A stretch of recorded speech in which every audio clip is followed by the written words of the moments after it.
The memories and condolences continue to flow into Plains, Georgia as well after the former president passed away in his hometown over the weekend.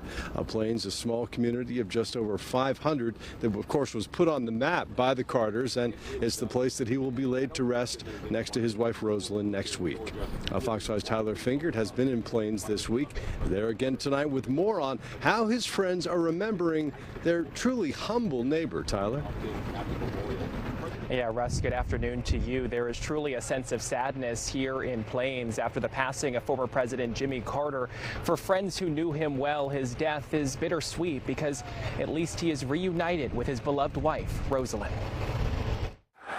A century after former President Jimmy Carter's humble beginnings in Plains, Georgia, his hometown is in mourning. For me and a lot of the people here in Plains, we're going to have to get used to a world without Jimmy Carter, and that's going to be very tough. Jill Stuckey may have the official title as Superintendent of the Jimmy Carter National Historical Park in Plains, but the label of Mr. Carter's friend is the only one she cares about. She first met him and his late wife Rosalynn 3 decades ago. Over the last number of years, she would see them basically daily, so this loss is personal. So I'm the luckiest person there is. I got to meet my heroes, Jimmy and Rosalynn Carter, 30 years ago, and I got to spend quality time with them.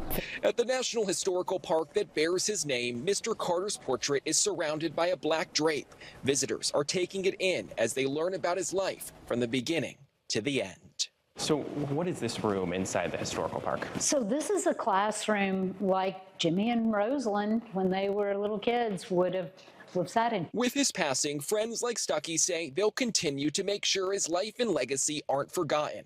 She's also one of the hundreds of people working to pull off his memorial services, which start Saturday in nearby Americus, up to Atlanta, then Washington, D.C., before ending at his final resting place at his home in Plains. What do you think Mr. Carter would make of everything that's going to happen over the course of the next week and a half? Oh, I think he'd be a little embarrassed because all the fuss is about him.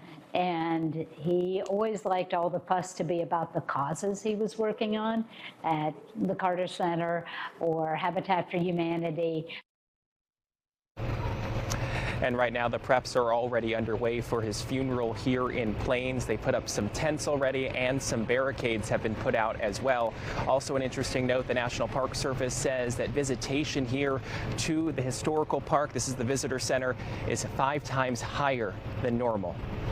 We're live in Plains this afternoon. Tyler Fingert, Fox 5 News.